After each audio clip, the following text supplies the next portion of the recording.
குறைக்கணும்னாலும் அல்லது நீதிமன்றத்தில் தக்க தண்டனை வாங்கி தரனாலும் இந்த சமுதாயம் முன்வரணும், ஒத்துழைக்க முன்வரணும். எல்லாரும் ஒத்துழைத்து போனால்தான் குற்றங்களை சரியான முறையிலே கண்காணித்து தடுக்கவும் முடியும், குற்றவாளிகளுக்கு சரியான தண்டனை வழங்க முடியும். இந்த தலைப்பை ஒட்டி சில பிரபலங்கள் தங்களுடைய கருத்துக்களை தெரிவித்திருக்கிறார்கள். அதனை பார்த்துவிட்டு விவாதத்தை மீண்டும் தொடர்வோம். பழிவாங்கும் எண்ணம்னா நீங்க இப்ப பாத்தீங்கன்னா கௌரவ கொலை நடக்குது, வடநாட்டுலாம் நிறைய இருக்கு. கௌரவ கொலை, மதத்தை விட்டு மதம் கல்யாணம் பண்றது, அதை பண்ற இந்த மாதிரி விஷயங்களுக்காக கொலைகள் நிறைய நடக்குது. இதெல்லாம் நீங்க பாத்தீங்கன்னா இதுல பொருளாதார குறைவே கிடையாது. இதுல வெறும் ஒரு ஹானர் கில்லிங், இதை ஒரு பழி வாங்கணும் அப்படிங்கிற ஒரே குறிக்கோள்ல பண்றாங்க. குற்றங்கள் அதிகரிப்பதற்கு காரணம் சமுதாய உந்துதல் தான்.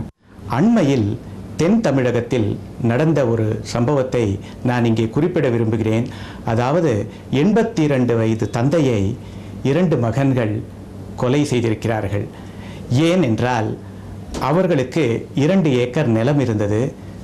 ஒரு தனியார் நிறுவனம் அந்த நிலத்தை லட்சக்கணக்கில் விலை கொடுத்து வாங்க தயாராக இருந்தது. ஆனால் இந்த மகன்கள் இருவரும் தந்தையை கேட்டபொழுது அவர் விற்பதற்கு தயாராக இல்லை. ஏனென்றால் அவர் என் தந்தையோட நிலம், நான் சாகிற வரைக்கும் விற்க மாட்டேன் அப்படின்னு சொல்லியிருக்கார்.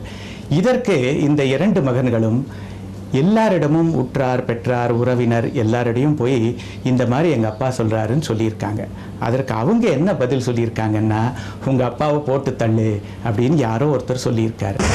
பெருகி வருகின்ற குற்றங்களுக்கு காரணம் சமுதாயத்தில் ஏற்பட்ட சீரழிவா அல்லது பழி வாங்கும் உந்துதலா என்கின்ற கேள்வி எழுகின்றது.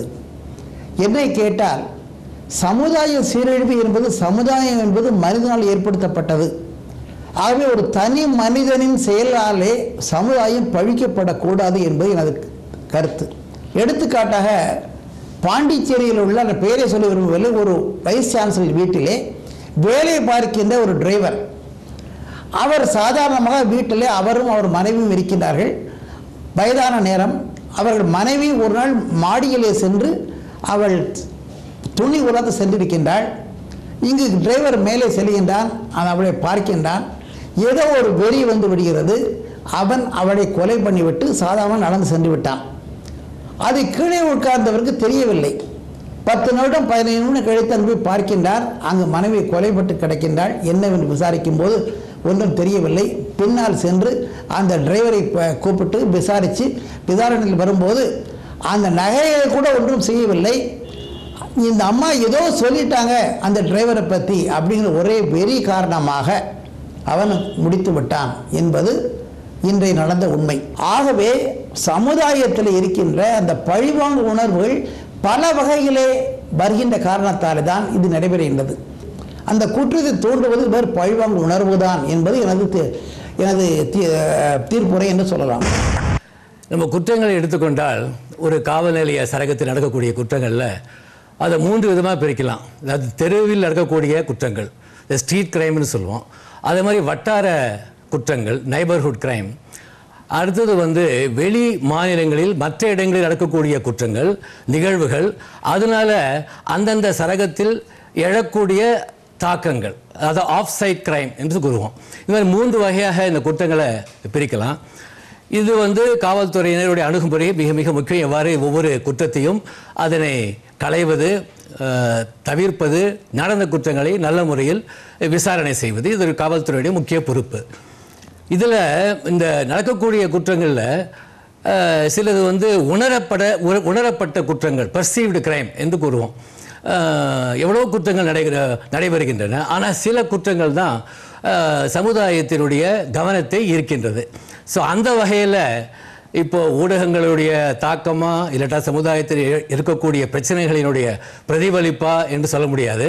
சமீபத்தில் இப்போ நிறைய இது மாதிரியான குற்றங்கள் மக்களுடைய கவனத்தை ஈர்த்திருக்கிறது. பழிவாங்கும் நடவடிக்கை, ஒரு மனைவியே இன்னொரு காதலனோடு சேர்ந்து கொண்டு கணவனை கொல்வது, இம்மாதிரியான குற்றங்கள் மக்களுடைய கவனத்தை ஈர்த்திருக்கிறது. இது ஒரு பெரிய ஒரு பிரச்சனையாக இருக்கின்றது. இதற்கு முக்கிய காரணம் என்ன எடுத்துக்கொண்டால், நம்முடைய சமுதாயத்தை எடுத்துக்கொண்டால், இந்திய சமுதாயத்தினுடைய வலிமை என்று நான் கூறுவது சகிப்புத்தன்மை, பொறுமை, டாலரன்ஸ் அண்ட் பேஷன்ஸ். இது 2 தான் நமது இந்திய சமுதாயத்தினுடைய ஒரு முக்கியமான வலிமை. அந்த வலிமை இப்பொழுது குறைந்து கொண்டு வருகின்றது, மங்கி போய் கொண்டிருக்கின்றது. அது சமுதாயத்தில் இருப்பவர்களுடைய முக்கிய சிந்தனையாளர்களுடைய முக்கிய பொறுப்பு, எவ்வாறு இந்த நிலைமையை சீர் செய்வது. இதுவரை பிரபலங்களுக்குரிய கருத்துக்களை நாம் கேட்டோம். இப்போ இந்த கௌரவ கொலைகள் பற்றி அவங்க சொன்னாங்க. குறிப்பாக நீங்கள் பெண்கள் நிறைய பேர் வந்திருக்கீங்க. இந்த மாதிரியான குற்றங்கள் சமூக சூழலில் எப்படி நடைபெற்று கொண்டு இருக்கிற இந்த கௌரவ கொலைகள் பற்றி சொல்லுங்க. இல்லை பொதுவாக நீங்கள் என்ன நினைக்கிறீங்க, சமூக சூழல்கள் வந்து பெருகி வரும் குற்றத்துக்கு எப்படி காரணமாக இருக்குன்னு சொல்லிட்டு? அவன் பெத்த பிள்ளைய ஒரு தகப்பன் கொள்றான். அதை கொல்லும் போது அதுக்கு சப்போர்ட் யாரு? சமுதாயம். அந்த சமுதாயம் வந்து அந்த சப்போர்ட் அவன் கொன்னுட்டான், அதை அடக்கலம் பண்ண போறான். அந்த சுடுகாட்டில் போய் ஒரு லெட்டர் வேணுங்கிறான். யார் கேட்டது? கவர்மெண்ட் கேட்குது. அவனுக்கு ஏன் கிடைக்கல? அவன் ஏன் அந்த தப்பு செஞ்சான்? அப்போ அந்த தப்பு செய்யும் போது அதுக்கு யார் காரணம்? மூல காரணம் சமுதாயம் தானே.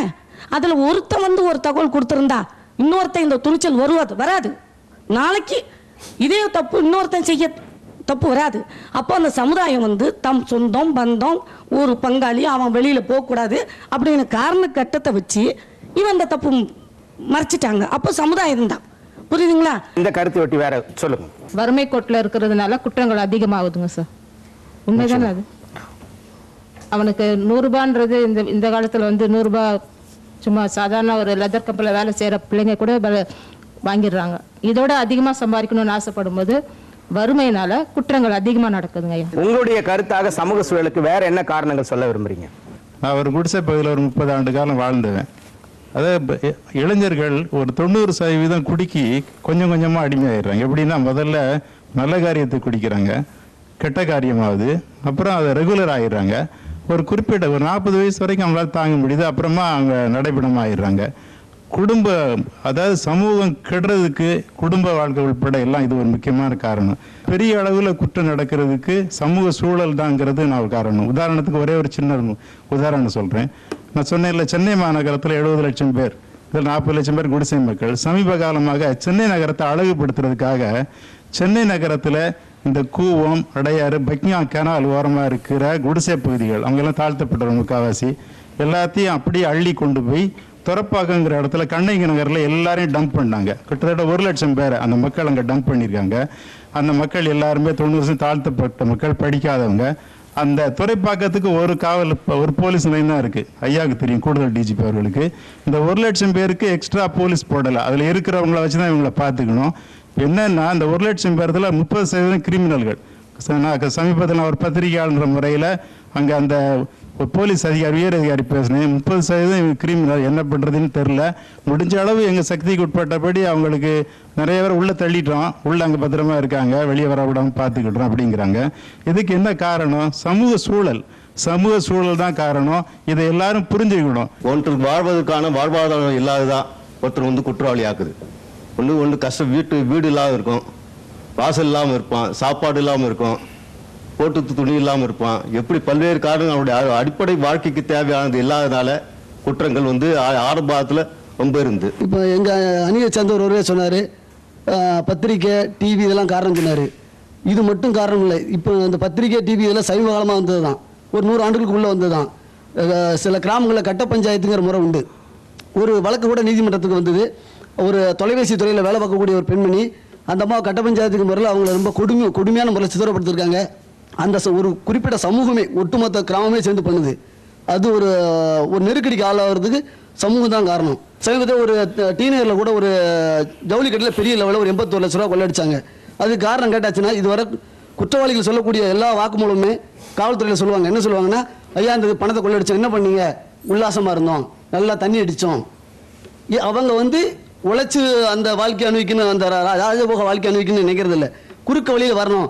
சமூகத்தில் வந்து என்ன நடக்குது, சமூகத்தை பார்த்துக்கிட்டு சமூகத்தை வந்து ஏமாத்துக்கு என்ன அப்படின்னு ஒட்டுமொத்த சமூகம் எங்கேயும் நடக்கிற தவறுகளை வந்து ஒட்டுமொத்தமாகவே ஆடம்பர வாழ்க்கை வாழணும், குறுக்கு வழியில் மிக எளிதாக சம்பாதிக்க வேண்டும் என்கின்ற ஒரு எண்ணம் இருக்கிறது. மேல 13 வயசு பொண்ணுக்கு இப்போ லேட்டஸ்டா 2-3 நாளைக்கு முன்னாடி நிச்சயதார்த்தம் ஏற்பாடு பண்ணியிருக்காங்க. அந்த சொந்தக்காரங்கன்ற போர்வையை போத்திக்கிட்டு அந்த சமூகம் பண்ற வேலை அந்த 13 வயசு ஒரு சிறுமியோட வாழ்க்கையை பாதிப்படைய செய்யுது.